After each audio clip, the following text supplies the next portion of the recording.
Hello and welcome to SPMIS Academy. Today we'll analyze important newspaper articles of 2nd January 2026. Please note you can download the PDF version of today's newspaper analysis by clicking the link given in the comment section. This is the list of the topics that we'll be covering from today's newspaper. The first topic is about carbon border adjustment mechanism, जिसको short में हम लोग carbon tax भी कह सकते हैं, has been now started by European Union. Important from our syllabus GS paper 3 Indian economy point of view. Let us first of all understand what is carbon border adjustment mechanism.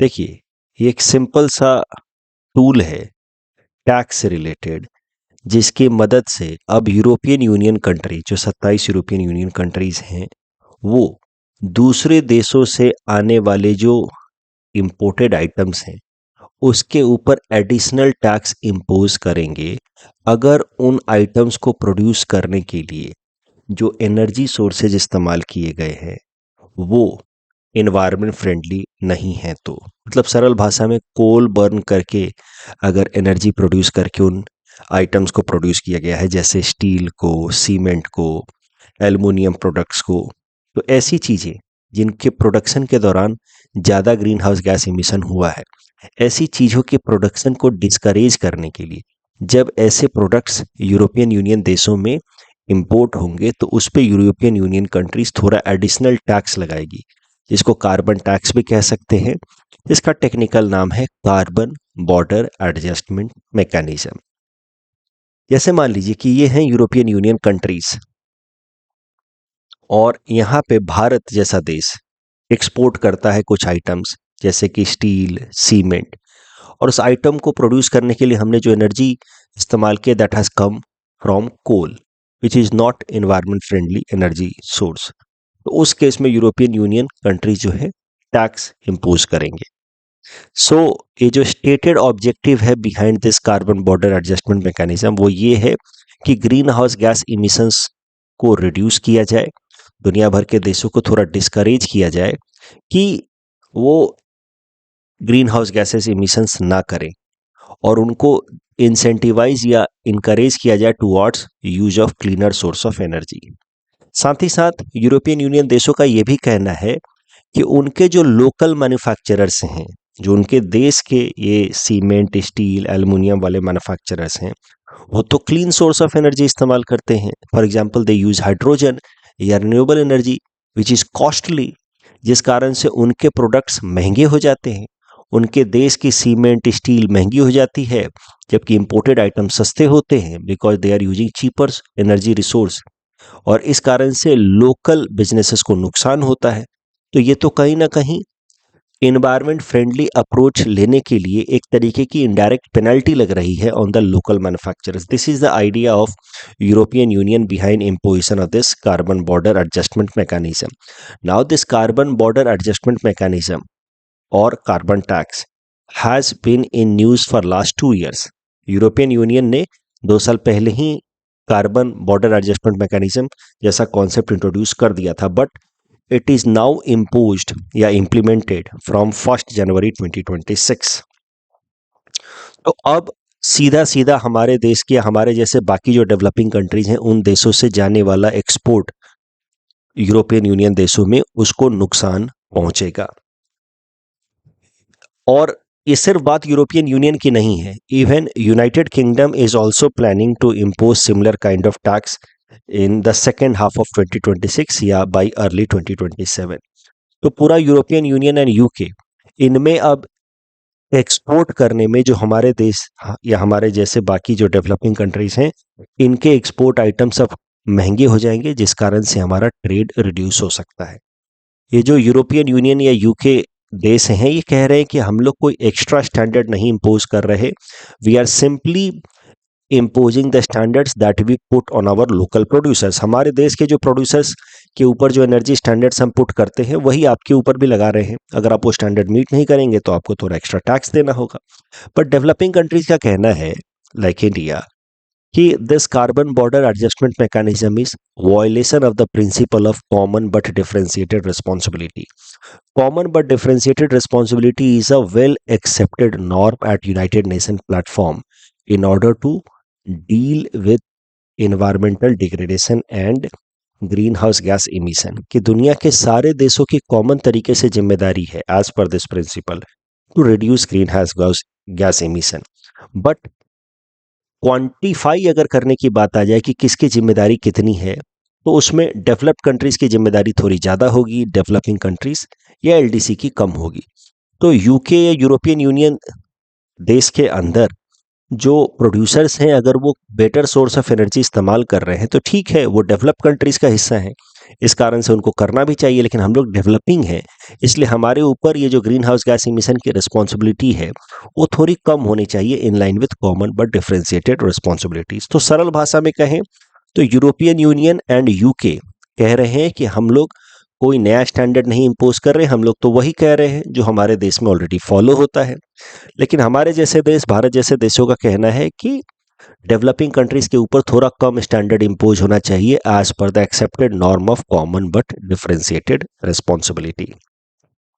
साथ ही साथ developing countries का यह भी मानना है कि this carbon border adjustment mechanism is being put as a climate action, but in reality it is also tool for industrial protection. जो लोकल इंडस्ट्रीज हैं उसको प्रोटेक्ट करने का ये टूल है, एंड रेवेन्यू जनरेशन के तरीके हैं यूरोपियन यूनियन एंड यूके द्वारा. भारत को कहाँ कहाँ नुकसान हो सकता है? तो देखिए, भारत बहुत सारा aluminium, steel and iron export करता है यूरोपियन यूनियन देशों में. अब इन सब पे जब इंपोर्ट ड्यूटी बढ़ जाएगी because of carbon border adjustment mechanism, अंदाजन लगभग 16 से 22% तक इंपोर्ट ड्यूटी बढ़ जाएगी because of this new carbon border adjustment mechanism. तो इससे भारत से होने वाला एक्सपोर्ट डिक्लाइन होगा और लोकल मैन्युफैक्चरर्स को नुकसान हो सकता है. यूएस ऑलरेडी टैरिफ रेट्स लगा रहा है भारत के ऊपर, 50% के आसपास कई सारे इंडस्ट्रीज के ऊपर टैरिफ रेट से हैं. यूके एंड यूरोपियन यूनियन भी अगर इस तरह के टैक्सेस लगाएंगे तो लोकल मैन्युफैक्चरिंग को काफी नुकसान हो सकता है भारत को. इस टॉपिक डिस्कशन के बेसिस पे सिंपल प्रीलिम्स प्रैक्टिस क्वेश्चन है. Please attempt this question and submit the answer in the comment section. Next topic is about banks to sponsor pension funds under National pension Scheme NPS. Important from our syllabus GS paper 3 Indian economy. देखिए, National pension Scheme central government employees के लिए 1 जनवरी 2004 से implement हुआ. उसके पहले central government employees के लिए apply होता था ओल्ड पेंशन स्कीम, जिसका टेक्निकल नाम था पे एज यू गो. उसके हिसाब से जो सेंट्रल गवर्नमेंट के एम्प्लॉयज हैं, जो पुराना पेंशन स्कीम था उसके हिसाब से जो सेंट्रल गवर्नमेंट के एम्प्लॉयज थे, वो जब रिटायर होते थे तो उस टाइम की जो उनकी लास्ट विड्रॉन सैलरी होती थी उसका 50% उनको पेंशन के तौर पे मिलता था. फॉर एग्जांपल, अगर आप रिटायर हो रहे हैं और आपकी लास्ट विड्रॉन सैलरी है 1 लाख रुपए, तो आपको 50,000 रुपये पेंशन दिए जाएंगे और फिर ईयरली उसमें थोड़ा बहुत इन्फ्लेशन एडजस्टमेंट किया जाएगा 3% या 5% के हिसाब से. That was the old pension scheme for central government employee, also known as pay as you go scheme. साल 2004 में भारत सरकार ने सेंट्रल गवर्नमेंट एम्प्लॉयज के लिए इंट्रोड्यूस किया नेशनल पेंशन स्कीम. यानी कि 2004 के बाद से जिन एम्प्लॉयज ने भी सेंट्रल गवर्नमेंट को ज्वाइन किया है, उनकी जो पेंशन की अरेंजमेंट होगी वो अब इस नए प्रोविजन के हिसाब से होगी, जिसका नाम है national pension scheme. National pension scheme में क्या है कि जो एम्प्लॉय है उसको अपने सैलरी का कुछ हिस्सा अपने पेंशन फंड में कंट्रीब्यूट करना पड़ता है.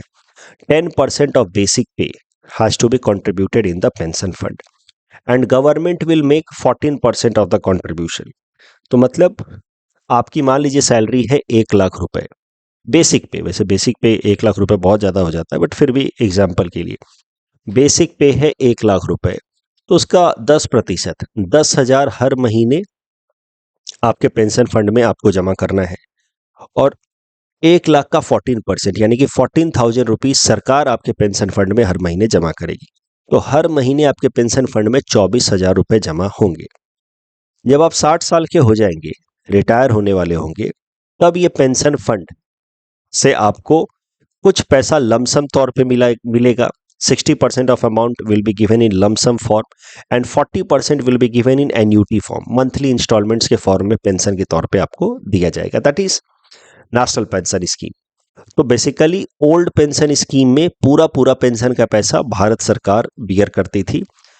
ये जो नेशनल पेंशन स्कीम लाया गया सेंट्रल गवर्नमेंट एम्प्लॉयज के लिए, इसमें कुछ कंट्रीब्यूशन एम्प्लॉयज को भी करना है, कुछ कंट्रीब्यूशन भारत सरकार भी करेगी। 10% एम्प्लॉय करेंगे, 14% भारत सरकार करेगी। एक अंतर तो ये है पुराने सिस्टम के मुकाबले।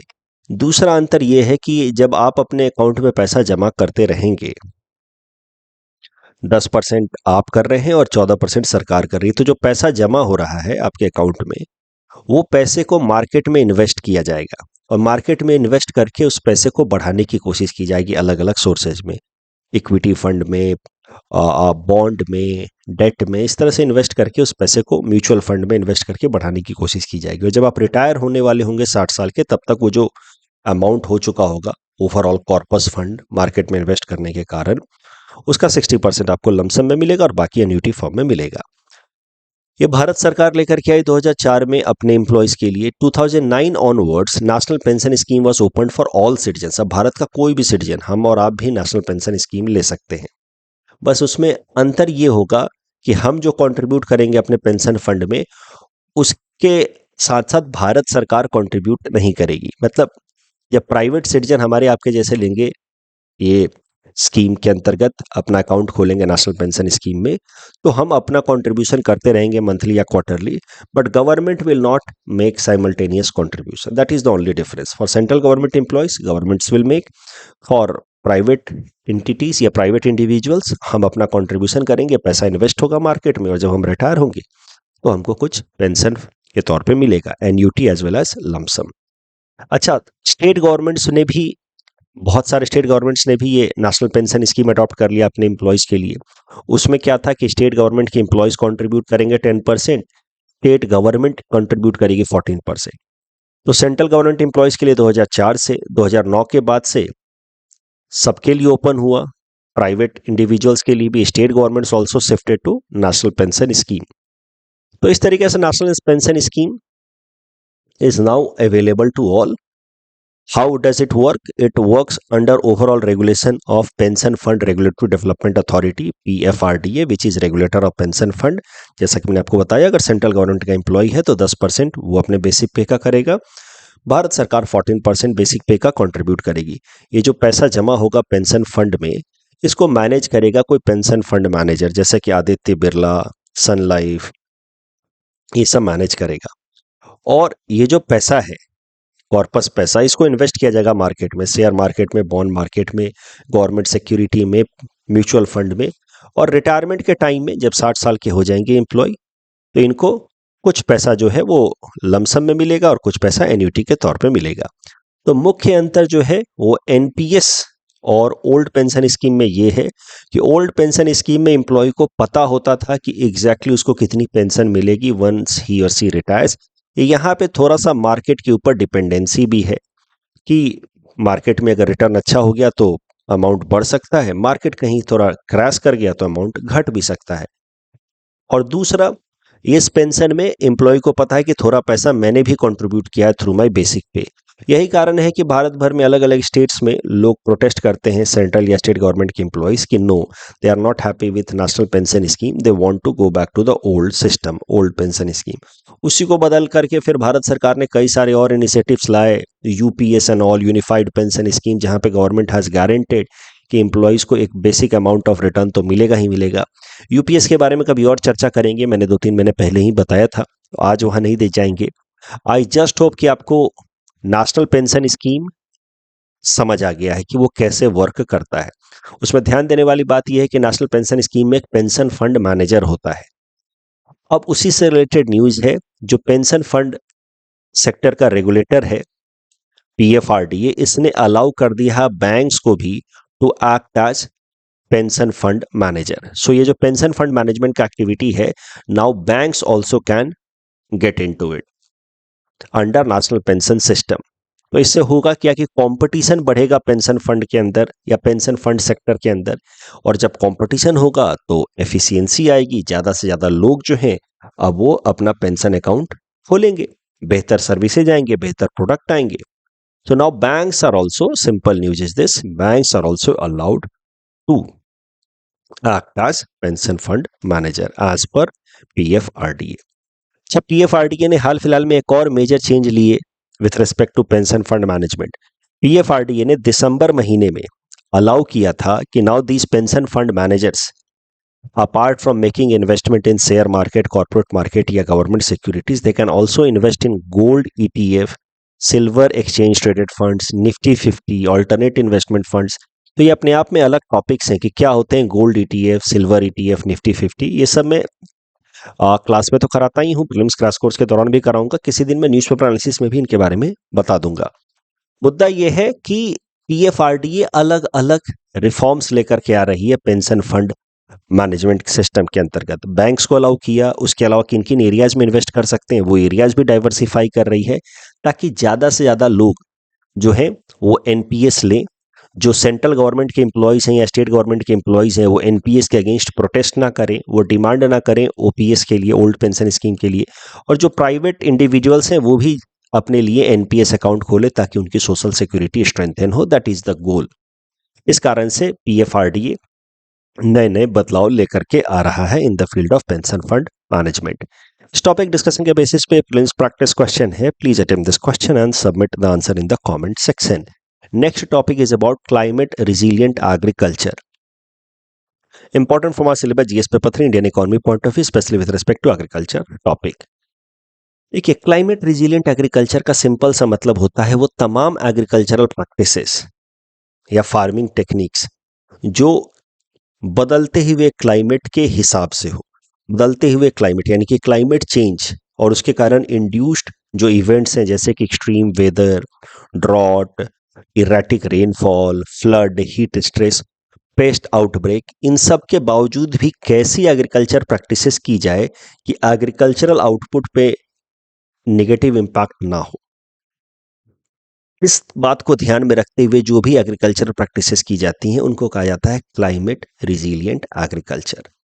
Of course it involves activities like bio inputs, bio fertilizer, bio pesticides का इस्तेमाल किया जाए, बायोटेक्नोलॉजी यानी कि जेनेटिकली मॉडिफाइड क्रॉप्स का इस्तेमाल किया जाए, जेनेटिकली एडिटेड क्रॉप्स का इस्तेमाल किया जाए, केमिकल इनपुट्स के ऊपर डिपेंडेंसी को रिड्यूस किया जाए, सॉइल मैनेजमेंट अच्छे से किया जाए, improved water management, precision farming यानी कि एआई की मदद से हम लोग आर्टिफिशियल इंटेलिजेंस एंड ड्रोन की मदद से पूरे एग्रीकल्चर लैंड का सर्वे करते रहे और एग्रीकल्चर लैंड में भी उसके पैचेज में हम आइडेंटिफाई करेंगे कहाँ पे पेस्ट कंट्रोल की ज़रूरत है, कहाँ पे किस एरिया में फर्टिलाइजर या मैन्योर सप्लाई की ज़रूरत है। तो इसको कहा जाता है प्रिसीजन फार्मिंग। ये सब चीज़ें करने की ज़रूरत होती है for climate resilient agriculture. Climate resilient agriculture की बात हमने मोटा मोटा कल भी की थी। कल हमने जैसे बात की थी कि राइस को रिप्लेस करना चाहिए with other soil friendly crops like millet and pulses. So that can also be considered as an example of climate resilient agriculture. तो भारत में क्लाइमेट रिजिलियंट एग्रीकल्चर की अब जरूरत है। रीजन बीइंग क्लाइमेट चेंज का इम्पैक्ट देखा जा रहा है और हम एग्रीकल्चरल यील्ड के डिक्लाइन को अफोर्ड नहीं कर सकते क्योंकि देश में जनसंख्या ज़्यादा है। तो एग्रीकल्चरल यील्ड तो हमें बढ़ाना ही है। इस कारण से हमें लर्न करना होगा नए एग्रीकल्चरल टेक्निक्स जिनको कहा जाता है climate resilient agriculture, so that despite climate change agricultural yield do not decline. Bharat में कुछ इनिशिएटिव्स लिए गए हैं इस डायरेक्शन में in order to promote climate resilient agriculture, जैसे कि national innovation in climate resilient agriculture NICRA 2011 में स्टार्ट किया था Indian council for agriculture research ने, ICAR ने। इसमें भारत के 448 क्लाइमेट रिजिलियंट विलेजेस डेवलप किए जा रहे हैं अलग अलग एरियाज में, जहां पे विलेज लेवल पे अलग अलग क्लाइमेट रिजिलियंट एग्रीकल्चर इनिशिएटिव्स को इंप्लीमेंट किए जा रहे हैं। तो ये याद रखिएगा, मेंस पर्सपेक्टिव से याद रखिएगा, ये टॉपिक बड़ा इंपॉर्टेंट है। सीधा सीधा पूछ लेगा what is climate resilient agriculture and what steps have been taken. Films में तो पूछ ही सकता है निकरा वगैरह के बारे में। National mission on sustainable agriculture, ये मिशन लेकर के आई भारत सरकार, जिसमें मेन फोकस है वाटर यूज एफिशिएंसी को प्रमोट करना। इसी के अंतर्गत इनिशिएटिव्स लाइक पर ड्रॉप मोर क्रॉप लाया गया है, सॉइल हेल्थ मैनेजमेंट को प्रमोट करना। इसी के अंतर्गत इनिशिएटिव लॉन्च किया गया है सॉइल हेल्थ कार्ड स्कीम। फिर 2024 में बायो E3 पॉलिसी फ्रेमवर्क लेकर के आई है भारत सरकार, which is an important step in the direction of climate resilient agriculture. Bio ई3 पॉलिसी। देखिए, बायो ई3 stands for biotechnology for economy, environment and energy. Biotechnology for economy, environment and energy. नाम से जैसा आपको समझ आ रहा है कि इकोनॉमी, एनवायरनमेंट एंड एनर्जी के फील्ड में बायोटेक्नोलॉजी का ज़्यादा से ज़्यादा इस्तेमाल किया जाए, जिससे एग्रीकल्चरल ईल्ड बढ़ाया जा सके। जैसे ये gene edited crop is an example of biotechnology application in agriculture, environment and climate resilience. तो जैसे कि नुमालीगढ़ रिफाइनरी बनाई जा रही है, bamboo based Numaligarh refinery, second generation ethanol plant, that is also an example of application of bio ई3 policy in the field of energy and environment. तो इस तरीके से बायोटेक्नोलॉजी का application in the field of these three areas, economy, environment, energy, ये लक्ष्य है bio ई3 पॉलिसी का। भारत के अंदर बायोटेक्नोलॉजी बूम कर रहा है, और बायोटेक्नोलॉजी का जब एप्लीकेशन किया जाता है इकोनॉमी के फील्ड में for environment, energy and employment generation, तो इसी को कहा जाता है bio economy. And bio economy का साइज लगभग था $86 बिलियन इन 2020, वो लगभग डबल होकर के हो गया 2024 में $165 बिलियन। और बायो ई3 पॉलिसी के अंतर्गत भारत सरकार का लक्ष्य है कि देश के अंदर जो बायो इकोनॉमी है, यानी कि application of biotechnology in the field of economy, उससे रिलेटेड जो इकोनॉमिक एक्टिविटीज है उसका टोटल वैल्यू या जीडीपी में कंट्रीब्यूशन $300 बिलियन कर दिया जाए। तो बायो ई3 पॉलिसी से रिलेटेड दो फैक्चुअल चीजें याद रखिएगा। पहला, it aims at application of biotechnology in the field of economy, environment and energy. दूसरा, goal is to take the size of bio economy up to $300 billion bye 2030। एक बात और प्रीलिम्स पर्सपेक्टिव से याद रख सकते हैं कि Assam became the first state to adopt bio ई3 framework, paving way for nation wide expansion. इस टॉपिक डिस्कशन के बेसिस पे प्रीलिम्स प्रैक्टिस क्वेश्चन है, you can attempt this question and I have given a simple question on the term bio economy. होता क्या है, इसके कहाँ कहाँ एप्लीकेशन हो सकते हैं, करंट इनिशिएटिव या पॉलिसी क्या है। बायो ई3 पॉलिसी आप बता सकते हैं इस कॉन्टेक्स्ट में। Next topic is about banking correspondents on decline. Again important for syllabus GS paper 3 Indian economy point of view. क्या होते हैं बैंकिंग करस्पॉन्डेंट्स, वो समझना जरूरी है। प्रीलिम्स में सीधा सवाल आ सकता है। Banking correspondents are authorized retail agents to provide banking and other financial services in under served area. सरल भाषा में कहें तो जो गांव गांव में जहां पे बैंक के ब्रांचेज नहीं खोले जा सकते because of connectivity and logistics issue, वहां पे क्या किया जाता है, बैंक्स खुद ही अपॉइंट करते हैं, ऑथोराइज करते हैं इस तरीके के इंडिविजुअल्स को या 2-3 इंडिविजुअल्स को who act as a retail agent for the bank, जो गांव गांव में जाकर के बैंकिंग सर्विसेज प्रोवाइड करते हैं। इनको कहा जाता है banking correspondents. They provide last mile link of banking services in rural areas. किस किस तरीके की सर्विसेज ये बैंकिंग करस्पॉन्डेंट्स प्रोवाइड करते हैं, तो बैंक अकाउंट खोल दिया, थोड़ा बहुत कैश डिपॉजिट या विड्रॉल अलाउ कर दिया, तो ये लोग अपना कैश लेकर के आते हैं। सुबह गया शहर में बैंक के ब्रांच से कैश लिया, और फिर इनको अलग अलग एरियाज अलॉटेड होता है, वहां जाकर के गांव में फिर वो सर्विसेज प्रोवाइड करते हैं। बैंक अकाउंट खोल दिया, कैश डिपॉजिट या विड्रॉल, रेमिटेंस मतलब पैसा ट्रांसफर करना है एक अकाउंट से दूसरे अकाउंट में, डायरेक्ट बेनिफिट ट्रांसफर, किसी स्कीम के अंतर्गत सब्सिडी मिलना है, या वेलफेयर स्कीम जैसे करोड़ों वगैरह का पेमेंट करना है गांव गांव में, तो ये सब ये लोग करते हैं बैंकिंग करस्पॉन्डेंट्स। इनके पास माइक्रो एटीएम्स होते हैं, लैपटॉप्स वगैरह तो होते ही हैं, स्मॉल कियोस्क साइकिल पे माउंट किया जा सके वैसा कियोस्क भी ये लोग लेके घूमते हैं, माइक्रो एटीएम लेके घूमते हैं, विलेज सर्विस सेंटर, ग्राम पंचायत के ऑफिस से बैठ करके जनरली ये लोग काम करते हैं। तो बैंकिंग करस्पॉन्डेंट्स का जो मॉडल है, इससे फाइनेंशियल इंक्लूजन बढ़ता है in the under served areas, और क्रेडिट अवेलेबिलिटी बढ़ती है in the under served areas. तो ये सब फायदे हैं। लेकिन करंट न्यूज ये है कि बैंकिंग करस्पॉन्डेंट्स की संख्या अब कम हो रही है धीरे धीरे। साल 2024 में देयर वर 15,47,000 बैंकिंग करस्पॉन्डेंट्स, वो घट करके 13 लाख के आसपास हो गया साल 2025 में। लगभग 2.5 लाख 2.3 लाख के आसपास बैंकिंग करस्पॉन्डेंट्स कम हो रहे हैं। ऐसा क्यों? क्योंकि ये जो बैंकिंग करस्पॉन्डेंट्स हैं, ये पूरी तरीके से काम करते हैं on, they are an agent, तो कमीशन मॉडल पे काम करते हैं। इनका कोई फिक्स सैलरी तो है नहीं, तो कमीशन कैसे बनता है? बैंक इनको कमीशन देता है on the basis of the number of services या ट्रांजैक्शंस दे सपोर्ट। अब रूरल एरिया में इनका कमीशन जो है वो कम होता जा रहा है। रीजन बीइंग रूरल एरिया में भी बैंकिंग पेनिट्रेशन बढ़ रहा है या ऑनलाइन बैंकिंग ट्रांजैक्शंस बढ़ रहे हैं, तो बैंकिंग पेनिट्रेशन इनका मतलब इनका जो नंबर ऑफ ट्रांजैक्शंस है वो कम हो रहा है। साथ ही साथ ऑपरेटिंग कॉस्ट बढ़ता जा रहा है। गांव में जो इनको जाने का खर्चा है, भाई बाइक से जा रहे हैं तो पेट्रोल का खर्चा तो बैंक नहीं देगा, वो सब इनका ऑपरेटिंग कॉस्ट बढ़ता जा रहा है। जहां जाकर के वो काम कर रहे हैं, इलेक्ट्रिसिटी बिल जो है, अब जिस रूम में काम करेंगे वहां का इलेक्ट्रिसिटी बिल ग्राम पंचायत इनसे चार्ज करता है, तो ऑपरेटिंग कॉस्ट बढ़ रहा है, कमीशंस घट रहे हैं क्योंकि उस तरह ट्रांजैक्शंस हो नहीं रहे हैं। That is the reason why banking correspondents are shutting down. So that is a concern. RBI को देखना होगा ओवरऑल कि जो बैंकिंग करस्पॉन्डेंट शट डाउन कर रहे हैं ये क्यों कर रहे हैं। सच में बैंकिंग के डायरेक्ट कनेक्टिविटी रूरल एरियाज में बढ़ रही है, इस कारण से बैंकिंग करस्पॉन्डेंट शट डाउन कर रहे हैं? अगर ऐसा है तो ठीक है, अदरवाइज बैंकिंग करस्पॉन्डेंट्स का कम होना will have direct negative impact on rural financial inclusion. मैंने इस टॉपिक को इसलिए आपको कवर करके दिया है ताकि आप समझ पाएं the concept of banking correspondent models. उसके बेसिस पे प्रीलिम्स प्रैक्टिस क्वेश्चन है, please run this question and submit the answer in the comment section.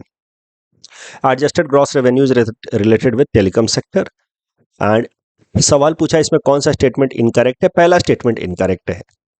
The ban applies on all forms of doses of nimesulide, that is wrong, सब पे applied नहीं है। और यहाँ पे ये दोनों स्टेटमेंट्स गलत हैं क्योंकि एमएसपी में ओपन एंडेड प्रोक्योरमेंट सिर्फ राइस और व्हीट पे होता है। MSP is fixed in any state union territory which market price will never rise, ऐसा नहीं है। एमएसपी से ऊपर हो सकता है मार्केट प्राइस, नीचे भी हो सकता है, एनीथिंग कैन हैपन। तो मार्केट प्राइस और एमएसपी में सीधा सीधा रिलेशन नहीं है। तो option D is the correct answer. That's all from our side for today. Thanks for watching.